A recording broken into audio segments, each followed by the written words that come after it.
ایک چوڑیاں بیچنے والی کو مجھ سے محبت ہو گئی۔ کیا کمال محبت تھی اس کی، وہ جہاں بھی جاتی وہاں کی مشہور چیز میرے لیے تحفے میں لاتی تھی۔ وہ میری خاطر میرے شہر میں 4 سال تک رہی، روزانہ میری منتیں کرتی اور روتی رہتی تھی، کہتی ہوتی تھی کہ میرے ساتھ شادی کر لو۔ میرے لگاتار انکار پر وہ اپنے آبائی گاؤں جنگ چلی گئی۔ میں کچھ عرصے کے بعد اپنے دوستوں کے ساتھ حضرت بہو سلطان کے مزار پر گیا۔ میں مزار کے باہر ہی کھڑا تھا کہ پیچھے سے کسی نے میرا بازو پکڑا۔ دیکھا تو وہی چوڑیاں بیچنے والی میرے پیچھے کھڑی تھی۔ خوشی کے مارے وہ کہنے لگی کہ آکے میری دعا رنگ لے آئی، تیرا دیدار ہو گیا، میری عید ہو گئی۔ میں جب بھی دربار پہ آتی تھی آکے تجھے مانگتی تھی، اب بھی تیرے لیے بیٹھی ہوں، شادی نہیں کی۔ پھر اس کی آنکھوں میں آنسو آ گیا، کہنے لگی بھیک مانگنا، چوڑیاں بیچنا میرا قصور تو نہیں ہے، یہ تو میری قسمت کا، میرے نصیب کا قصور ہے، تو سزا مجھے کیوں مل رہی ہے؟ وہ سب کے سامنے گلے لگ کر رونے لگی اور کہنے لگی ایک دفعہ میرے ساتھ گھر چلو۔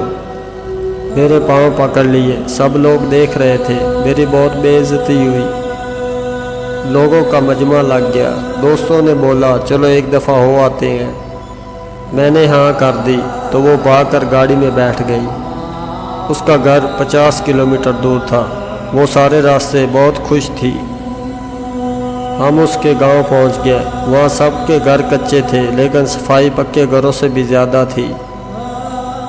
سب لوگ مجھے عجیب نظروں سے دیکھ رہے تھے۔ ہم ان کے گھر پہنچے تو اس کی سب سہیلیاں جمع ہونا شروع ہو گئی۔ پھر اس نے ہمارے لیے بہت مزے کا کھانا بنایا۔ اس کے گھر والوں نے مجھے بتایا کہ یہ لڑکی تو سارا وقت تمہارے نام کی تسبیح کرتی رہتی ہے۔ اور پھر جب ہم واپس آنے لگے تو اس کی آنکھوں سے آنسو نہیں رک رہے تھے۔ میرے ہاتھ چوم کر کہنے لگی تیرا قصور نہیں ہے، میری قسمت کا قصور ہے جو میں چوڑیاں بیچنے والوں کے گھر پیدا ہوئی ہوں۔ بڑی مشکل سے ہم سب نے اسے چپ کرایا اور پھر ہم واپسی کے لیے نکل آئے۔ میں کار کے شیشے میں اسے دیکھ رہا تھا کہ وہ تب تک دیکھتی رہی جب تک ہماری گاڑی اس کی نظروں سے دور نہیں ہوئی۔ وہ ہماری آخری ملاقات تھی۔ پھر ایک دن میرا اس سے ملنے کو دل کیا تو میں اس کے گاؤں جنگ چلا گیا۔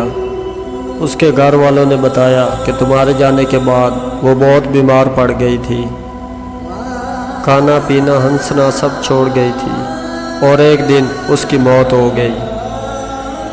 مجھے اس سے محبت تو نہ تھی لیکن روز اسے یاد کرتا ہوں، ہر سال عید کے دن اس کی قبر پر جاتا ہوں۔